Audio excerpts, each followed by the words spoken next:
Good morning, everyone, and welcome to this session entitled Down for Nothing, Internet Shutdowns During Exams in the Middle East and North Africa. My name is Qasim Mneja, and I'm the MENA campaigner with Access Now. I'm happy that we're having this session, and I'm also happy that we're having this conversation on this topic throughout Bread&Net. So this has been a constant point of conversation throughout different sessions. So I'm happy that we're having this very important session and discussion to try and understand the issue and think through ways of trying how to end this practice across the MENA region. So this session will be in English, and we'll have time at the end of the session for some questions and some answers. And I'm happy that we're having today with us three experts on this issue. Joining us here in person is Raya Sharbain from Jordan, who works with the Tor Project and has worked extensively over the past years on advancing digital rights in Jordan, raising awareness of digital safety for women, and promoting open source principles and free culture projects. We also have with us Khattab Hamad, who is a Sudanese media researcher and works with Beam Reports. And joining us online from Australia is Sarah Cupler, who is a law and technology researcher whose focus is mainly on state use of technology. Among other things, Sarah is currently working with SMAX as an independent research consultant. Thank you for joining us, Sarah.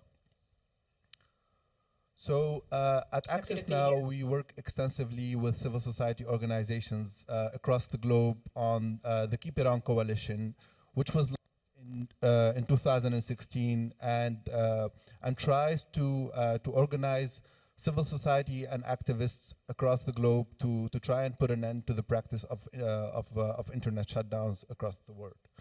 So the coalition now has over 200 organizations, and it is from 105 countries across the world.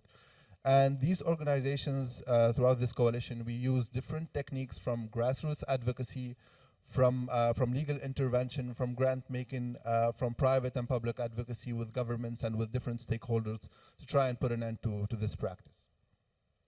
So in 2021, authorities deliberately shut down the internet at least 182 times across 34 countries.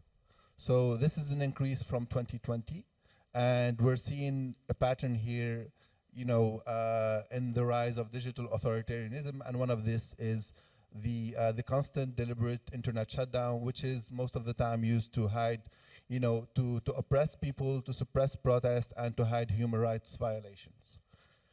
In the MENA region, internet shutdowns has been the go-to practice for a lot of governments to silence dissents. However, one interesting thing that we've been noticing across the past few years is internet shutdowns during exams, which is something that is very unique to our region. For the past few years, a lot of attention has been paid to this practice, and a lot of people are talking about it. So again, I'm happy that we're having this discussion. So I'll start with you, Raya, and I want to hear from you like a quick overview of internet shutdowns in Jordan. But then again, I want you to also zoom in on internet shutdowns during exams in Jordan. How often does this practice happen, and how does it take shape in Jordan? Thank you very much, Qasim, for Access Now for organizing this panel. I think it's very important that we keep talking about this until it stops happening. In Jordan, it's a very small country. I think you all know where it is. But usually the authorities try to shut down the internet in a way that it is not noticeable to people. It's not wide shutdowns. You don't notice it. You're not really feeling it. You might just blame your internet provider that the internet is being slow, which is something we're used to, etc. What we've seen in the past years is that in Jordan, internet is shut down during political unrest, any sort of turmoil, anything that's uncomfortable to the government of Jordan and the royal family as well. One of the first reports that the Jordan Open Source Association has published with UNI, the Open Observatory of Network Interference, was detailing internet throttling during political protests in 2018 and 2019. And the throttling that was happening is very interesting because it happened specifically on Facebook live streaming. Facebook is very popular in Jordan. Most of the population, we don't really know the number, but I can assume that most of the population uses Facebook. And so when they block, and it's a very unique thing to Jordan, they were blocking only live streaming. You could enter facebook.com normally, you could message people, see posts, but the videos were just not loading. So it was easy to just blame that the internet was being slow. So the moment people were going down on the streets, live streaming stops working. And this is usually how we know that people are down on the streets, when we start loading live streaming and the videos stop working. It was evidence of internet throttling and use of deep packet inspection in Jordan. We know now that a few internet providers have this technology, who are able to specifically filter certain internet packets, which is something that they use at all times now. And it's not just for political protests. I don't know if you know that Jordan is a monarchy, and it's a sensitive one. Back in 2021, in April, there was the story of the brother of the current king, who, in a way, they presented the story as if it's a coup. Nobody really knows the details of what had happened. It's called the case of Prince Hamza. When the case of Prince Hamza started, really the internet shutdown started to get worse and worse. We started noticing the impact. Clubhouse, Elon Musk once tweeted that Clubhouse is a nice app. Jordanians like Elon Musk and started using this app. And so it became very popular for hosting political debates. The ceiling of speech was higher. People were discussing, debating, something we would not see in Jordan because there's a lot of self-censorship. And so Clubhouse became popular in early 2021. We'd see people debating about government decisions. We'd see people debating about the political situation. We'd see people analyzing historically what was happening. We'd see people hosting dissidents on Clubhouse. And that made things uncomfortable for I believe, authorities. Slowly, we started receiving reports. I used to work with the Jordan Open Source Association. We started seeing reports that Clubhouse was being blocked. But then again, you could open the app, download it, see what rooms there are on Clubhouse, but you could never hear the audio. So what they would do, they would just throttle this specific stream of audio. So you would still blame the internet that it's not working. So what do people do when they try to access things that are blocked? They log on to a VPN provider and try to access things through a VPN.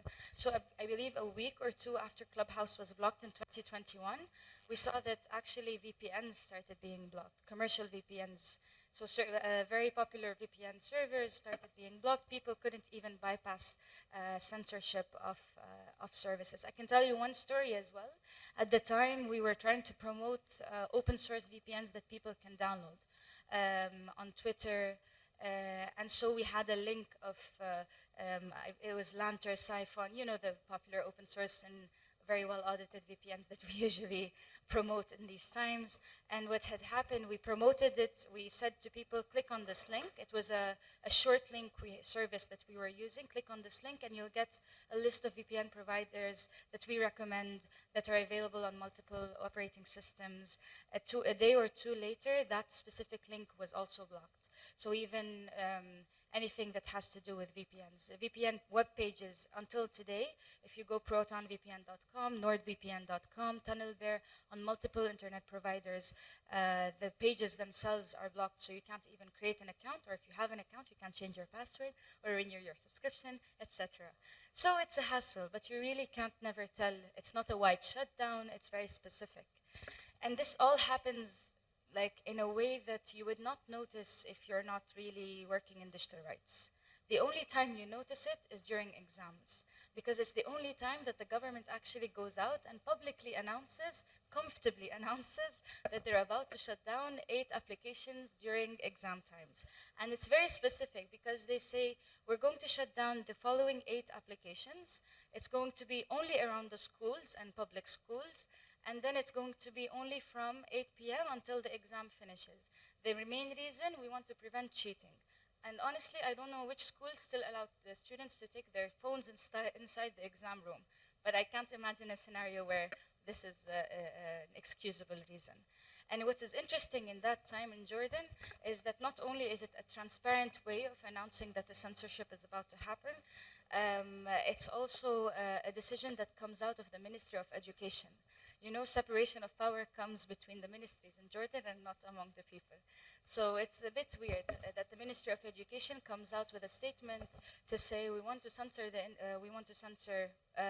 internet. We're asking the Telecommunication Regulatory Agency to then ask the internet providers to implement this block, and it's implemented across all of ISPs in Jordan.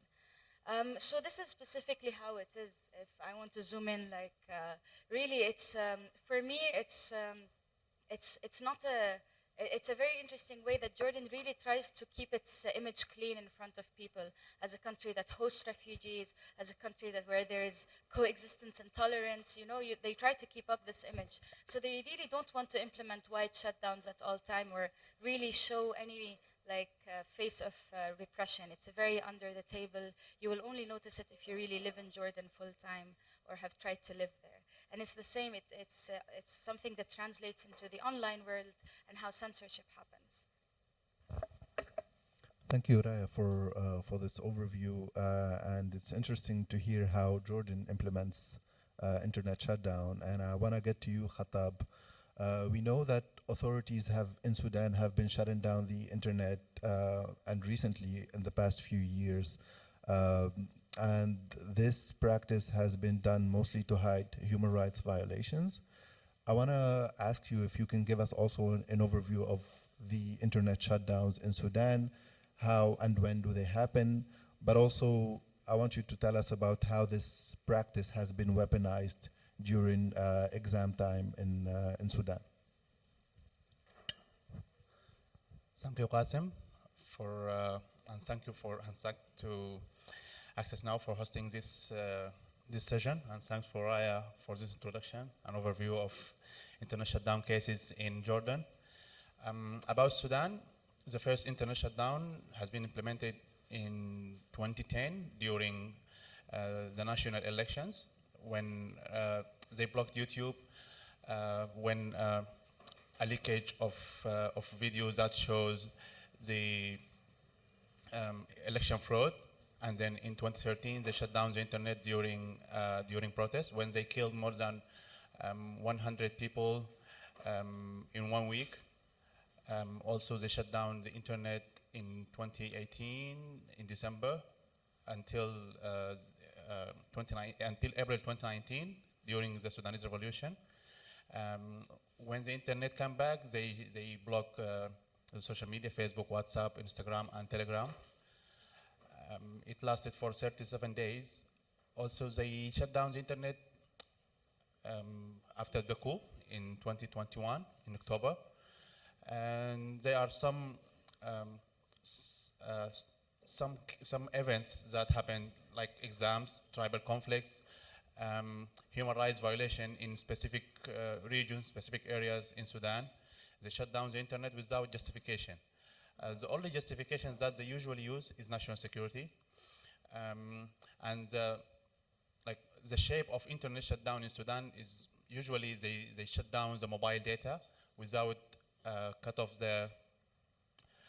cutting off the fixed line internet, because it's not common in Sudan and it's expensive to subscribe on. What we noticed that during exams, they weaponized internet shutdown using the justification of considering exams, the national exams, as national security, because the reputation of the Sudanese certificate, but there is conflict here because the manager of the committee of national exams, he said that they don't,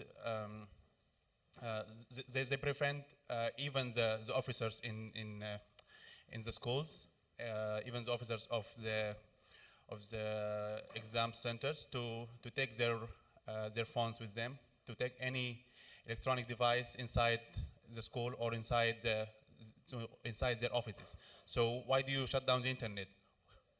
Yeah, that's it primarily.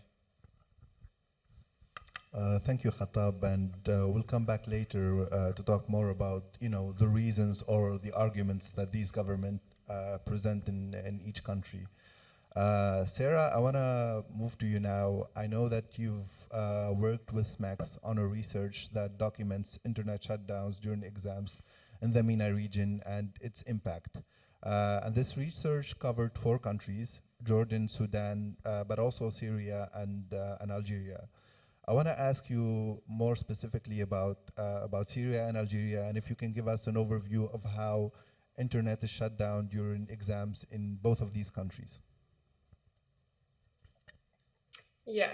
Hi, can everyone hear me okay? Yeah? Yes. Okay. Great. Thanks for having me, and I'm very happy to be having this discussion. So I focused on Algeria and Syria, but we've also seen Iraq using internet shutdowns for exam-related purposes. So in contravention to Jordan, for example, these countries have been using full shutdowns. So I'll just go through them quickly just to see the range of the shutdowns. So in Algeria, they used full shutdowns and throttling for 4 days with no warning to residents, which obviously made this much more disruptive. And so residents were barred from all communication services, so not just mobile, but phone lines, everything, for around 11 hours a day. In Syria, they used it for 4.5 hours a day, a full shutdown. And in Iraq, they used it for 4 hours a day for 10 days, but only in the Kurdistan region.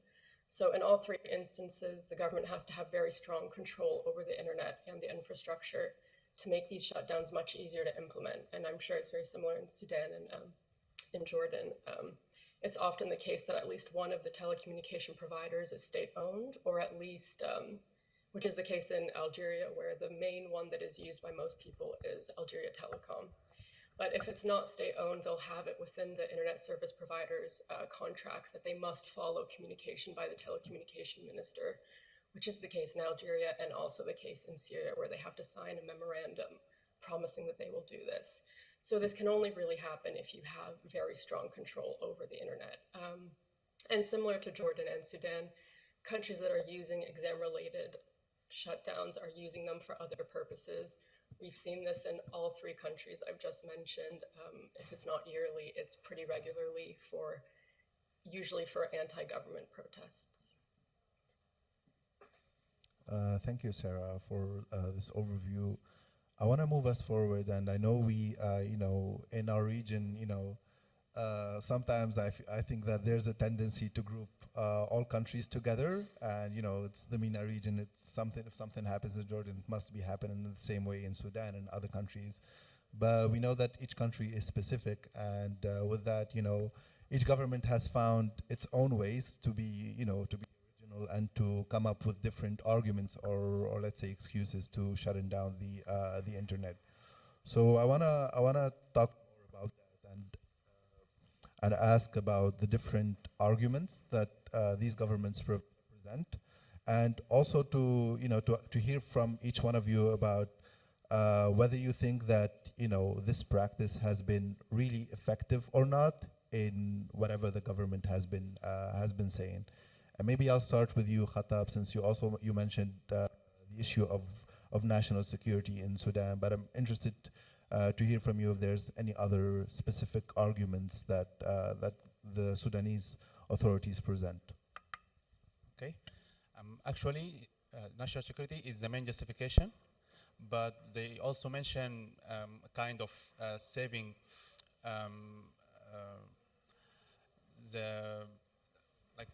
the society from the foreign interference. Also, it's related to society because when there was a tribal conflict in eastern Sudan, there was a kind of interference from Eritrea So because they are kind of because there are some common tribes between Sudan and Eritrea, and they are, they have an impact in the Sudanese society in Eastern Sudan. So they shut down the internet because they said there is a kind of foreign impact or foreign forces that are using internet to spread hate speech in the Sudanese society between tribes that has a kind of bad history between them, but now they live in peace. But there is a conflict that related to kind of hate speech. So it's a kind of they don't want to work to do their work in saving the national security. They shut down the internet as an excuse to cover their failure in doing their job. There is no other excuse. They use some laws that related to internet that justifying internet shutdown, like the telecommunication law, the cybercrimes law. It mentions that it's internet shutdown or any citizen that shut down the internet or shut down any network or engaging in any kind of network interference, they will go to jail or they have a kind of punishment. But they didn't mention what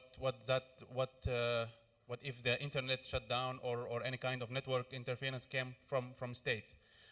They also justified internet shutdown by using a kind of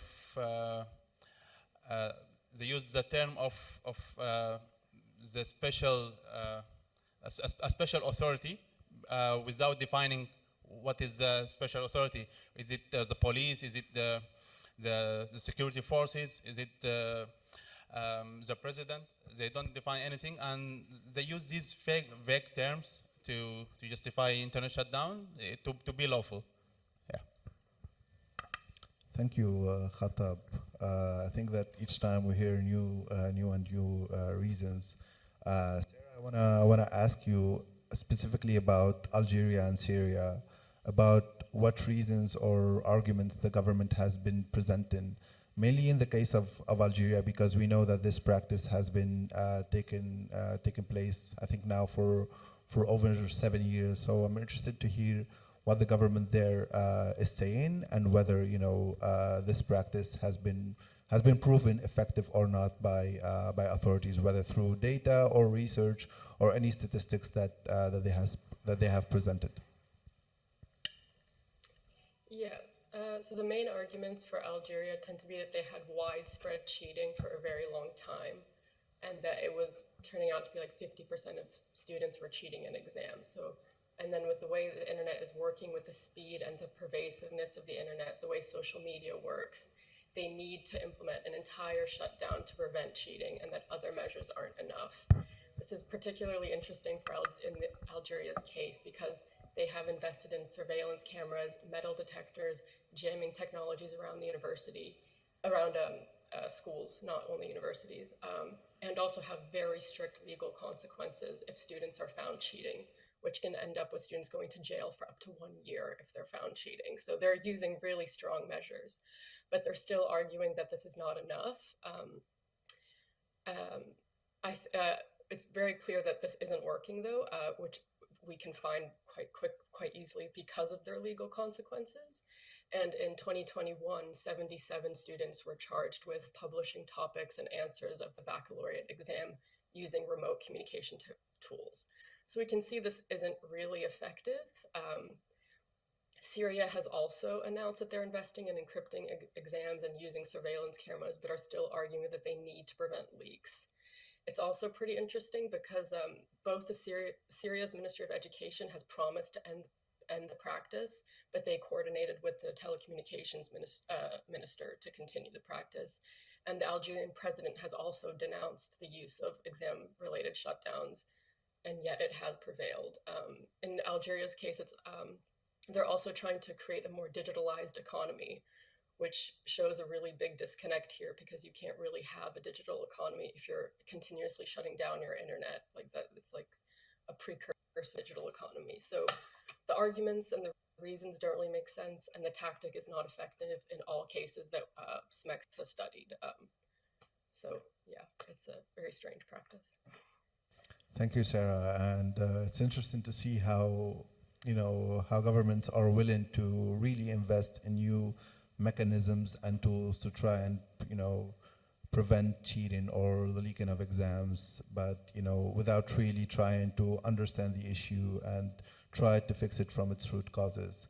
Raya, I want to hear from you if there's any similarities in Jordan between Sudan and what was said by Sarah, and if the government has been, really investing in similar tools or mechanisms to try and, and let's say prevent cheating and leaking of exams. Talking about digital economy, just also answering the question about what excuses the government uses to just shut down the internet in general, it really depends on the case. For exams, it's preventing cheating. And we try to ask or probe the government about this, you never get a breakdown of how exactly are you trying to prevent cheating. As far as we know, they don't use any jamming technology. It's a different kind of methodology that they use and implement to do it. They geofence around the school and block the specific apps around schools. But they're able to do it, to do so very specifically and surgically, actually, shut down these apps in a specific time period. When it's more about political unrest, when in 2018 we were going down to protest, they were called the Fourth Circle protests. There's a roundabout in Amman, the capital city, called the Fourth Circle. We were going down to protest at all time and talking about digital economy. The Minister of Digital Economy went on some cable TV at the time. It used to be the Ministry of Telecommunications, but they decided in his reign to transform it into the Ministry of Digital Economy. He went out and said, no, and the internet is fully available in the Fourth Circle. There's no such thing as censorship. And this slogan that he said in Arabic back then became very popular, and people mock him for just straight out lying on TV, that there's no such thing as shutdowns, or the government isn't even doing any form of censorship during protests or political unrest. But in other times, the government is quiet. There is no, also the ISPs, who are not state-owned but are private companies, they are also as quiet as the government and complicit in this action.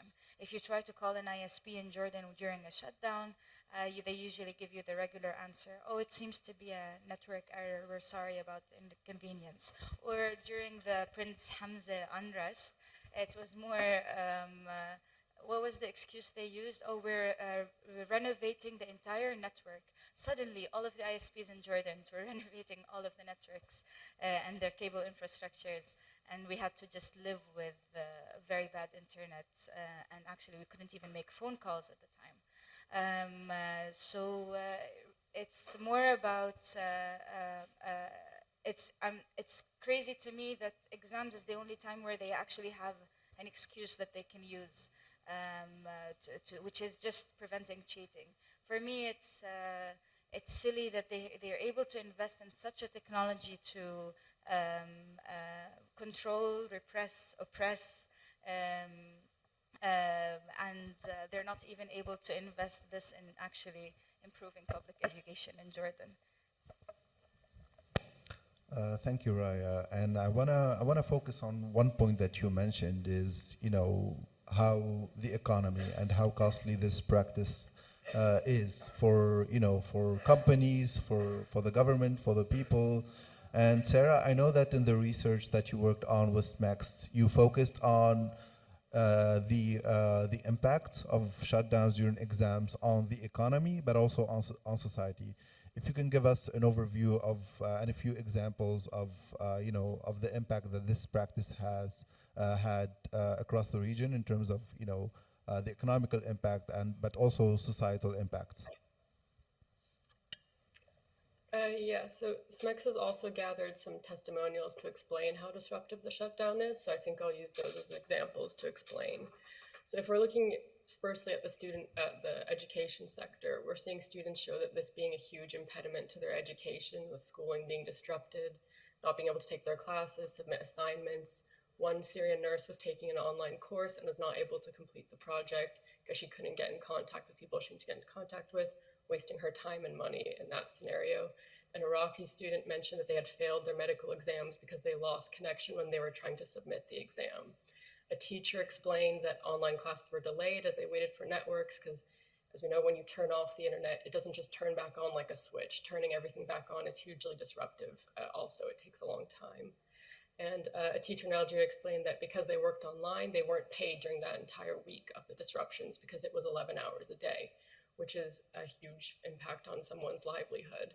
So of course, this doesn't just affect the education sector, but anyone with any online-based work or work that requires communication with foreign countries, basically every job you can think of in the modern world, really. In Algeria, the 2020 exam-related shutdown was estimated to cost the economy nearly $388 million, US dollars. I think in Sudan also, they estimated it costs around 5 million a day, these shutdowns. A journalist in Syria also explained that this delayed publishing reports and programs because of communication shutdowns. Any country or region that is going through conflict, keeping the internet on and functioning is particularly vital for residents. It's important for monitoring violations, and also causes a lot of distress when the internet is off in these areas.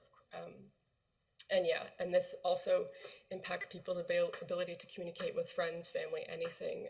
Algerian residents explained that they felt extremely isolated and lonely as they couldn't communicate with anybody, either through phone lines either. So as we can see, this is a very disproportionate response to the issue of preventing cheating, which is a worldwide issue. Students everywhere in the world cheat in exams. It's not, and not many other countries are using shutdowns other than India that I can think of. And so whatever form a shutdown takes, even if it's throttling or jamming or more localized, it will harm the economic development as well as the trust and integrity in the internet. And it signals that the internet is an important tool that is meaningful in people's lives. And it disrespects the idea that your online rights must be respected, just like your offline rights, which has been internationally recognized. So those are just some easy ways to look at how it's impacting people, their lives, and the economy. Thank you, Sarah. And on your last point on, rights respecting governments, it's really interesting to also note that the governments that implement these shutdowns during exams have also implemented shutdowns. All of them, have also implemented shutdowns mainly in times of political unrest, And on this point, Khattab, I want to ask you, because I know that in the past few years there were, imposed internet shutdowns that sometimes lasted for months. But then again, although, that despite of these blackouts, the Sudanese people have really pushed back and were resilient in finding ways to, to try and navigate these shutdowns and to try and, surpass this. So I wanna hear from you on experiences in Sudan on fighting internet shutdowns, but also ask you if you see that there's potential and pushback on internet shutdowns during exams in the upcoming years in Sudan, mainly in spite of the what's happening in the military coup. Actually, the civil society in Sudan is working well against internet shutdown. During the internet shutdown, which came after the coup of October 2021, the Consumer Protection Association and other lawyers, they raised a lawsuit against the decision of internet shutdown. And after 20 days, the judge ruled to restore internet service to the people who fight against the shutdown. And after that, they appealed the decision, and then the judge rule to restore internet shutdown for all people. The authorities they rejected to proceed this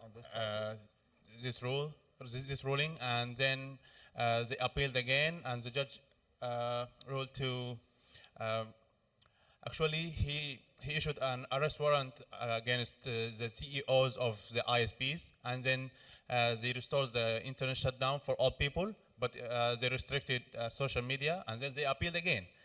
And after 2 days, they restored the internet service. It was free. So I think the law pass is sometimes it works well, but the problem here is the people in Sudan, they normalized with internet shutdown. The civil society is working well, but other people, they don't know their rights. There is a kind of, there is no awareness of digital rights in Sudan, but I think we should, as civil society, we should work to spread the digital rights, the awareness of digital rights in Sudan, because there is no community there in Sudan. The problem here is that, it's a kind of war, because after this case, the authorities, they canceled the registration of the Association of Consumer Protection. They seized their properties, they took all their bank accounts. So, we have a debate here, but there is no power of the civil society in Sudan is not has no power to fight against the government, because there is no support from regional alliances or the international organizations. And before, I think before 1 month or less than that, the government announced that they amended the cybercrimes law. They didn't publish it yet, but I think it's a bad situation there. But what you ask about is the future pushback against shutdowns. I think the civil society is working well, but it has some. We have to support it. Thank you, Khattab. And on the point of support and more joint work, I want to ask you, Raya, because I know that a lot of local and international organizations in this space have been working on this issue for years, and specifically, we're talking like mainly on internet shutdowns during exams. But at times, it feels like we've hit a roadblock, and that whatever we're doing, we're campaigning, we're advocating publicly and privately, nothing is working. So I want to ask you if you think that there's other stakeholders that maybe the organization working on the space are missing, or if there's any ways that we can move ahead and we can make progress on ending, putting an end to this practice. Can I recommend a revolution, or is it? No, but I think trying to really highlight the negative effects of shutdowns during exams could help. It's difficult to often estimate the economic side effects, because that assumes that we have a functioning economy to start with, so we can put that aside. But we were trying during the last shutdowns during exams to highlight how it's affecting vaccination centers. During Corona, we were all required to go to vaccination centers to get our COVID vaccines, and that required internet access to register for that. And we had multiple cases of vaccination centers by the Ministry of Health, who were operated by the Ministry of Health, who were saying that the internet was shut down for them. They couldn't even get people to register for vaccines. So trying to highlight something as simple as this, I think trying to say that you're just stabbing yourself in the back by trying to shut down the internet during exam times could be a helpful way to advocate against shutdowns and trying to convince the government that really it's a stupid decision. But it doesn't always work. My belief is not to rely on any kind of change that could happen within the government unless we can try to overthrow a government and a system that exists. I can't really change it in its current state. My belief is to try and rely more on circumvention tools and raise awareness of circumvention tools. And I think in even the worst case of censorship in countries where there is wide shutdowns, you will always find a circumvention tool that will work and give you access to the internet.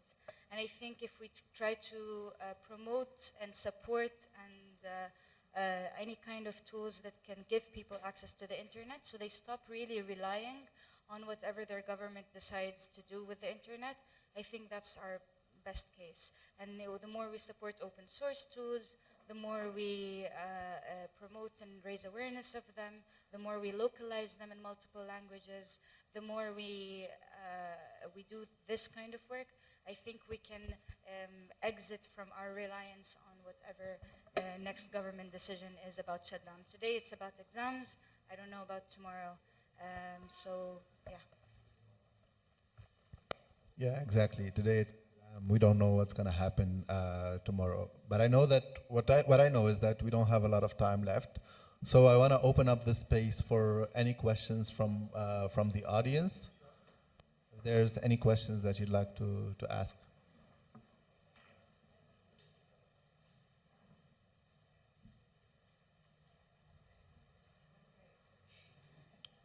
Don't worry. If you ask a question, Raya won't overthrow you. There's one there.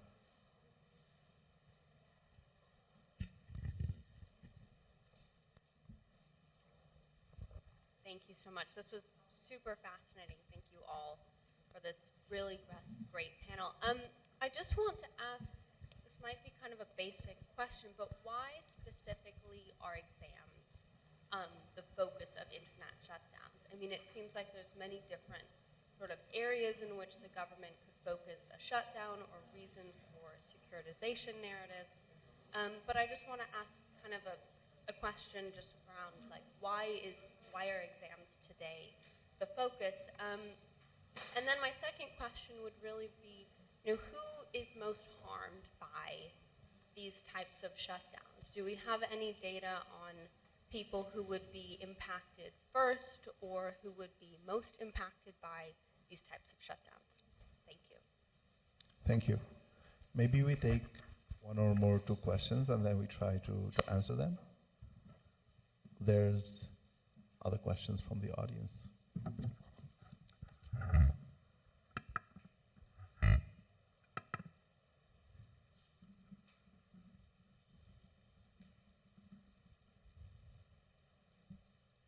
So maybe I'll try and answer, your question. Maybe I'll try and answer the first part, and then maybe I'll pass it over to Sarah if she wants to answer who's most impacted by this, and also give the space to Raya and Khattab as well.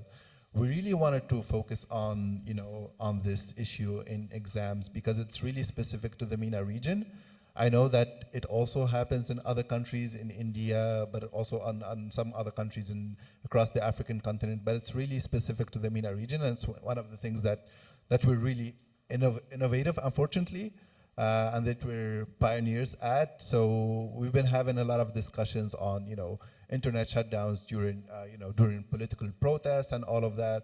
But I think with this in particular, there's a lot of space to organize and to bring ourselves together, because we know each year when the exams will happen. So that would give us enough time to prepare in advance, to work as Raya mentioned on trying to to raise awareness, to share circumvention tools with people that are in those countries, but also try and do some advocacy with governments, with ISPs, and with other stakeholders. So we really wanted to zoom in and focus on this issue in particular, since we're gathering here and mostly discussing issues that are related to the Arabic-speaking region. But yeah, it's as you mentioned, unfortunately, it's a widespread issue, and it's become like the go-to practice whenever there's a protest, there's political unrest, there's coups. Unfortunately, that's what the government does quickly, and it's a way out. It's an easy way out for them. Maybe Sarah, if you wanna speak a bit on who's mostly impacted by these shutdowns during exams. Yeah, I mean, I think it's kind of hard to pinpoint one sector in society, especially when it's a full shutdown, which by definition means everyone in the country is now affected by this. But anyone that's perhaps more vulnerable or more reliant on these kind of technologies, let's say you're homebound, you don't have access to your phone anymore for 4 days. You're just, like these are issues that are a big problem. But I think because the point of them not being proportionate means everybody is pretty equally affected in how difficult it is. And I think it shows to everybody in that country that their rights aren't really respected, which kind of points to why is it the exam issue. The exam is an easy justification to use as to why we're doing this, but it points to the broader issue of we're doing this as a form of state control, which is then therefore an issue for everybody in that state. Raya, maybe you wanna talk on who's mostly impacted in Jordan. No, I'll echo what Sarah said. It's definitely something that negatively impacts a very wide range, like a wide range of the population. But like I said, I think it impacts as well a lot of important sectors. When we're talking about a country that's trying to push an e-government strategy and all of the main services that we're trying to reach are now online and also via WhatsApp. And when we're trying to say that hospitals are now also digitizing their services, when you're shutting down the internet, you're really just blocking access to these services to the entire population. So it has negative impact. But yes, I will definitely echo what Sarah said. It's a form of state control, and it's just a way of saying that we're doing this now, so we can say we can do it later as well. And what Qasim said as well, we really share a lot of traditions in this region, and one of them is how we implement this kind of state control and repression on our populations. Thank you, Raya. Khattab, if you have anything else. Actually, it's clear that any internet-based business has an impact.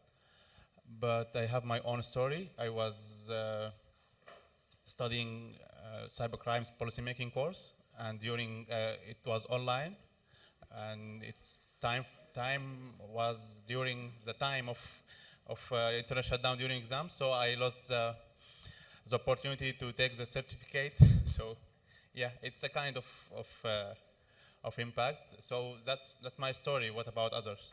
Yeah. Exactly. Yeah. Thank you, Khattab, for sharing that, and thank you, Raya and Sarah as well for joining us and for this discussion. It's been a pleasure having this discussion, and to hear that it's a topic that's been discussed a lot throughout Bread&Net. So, thank you for tuning in.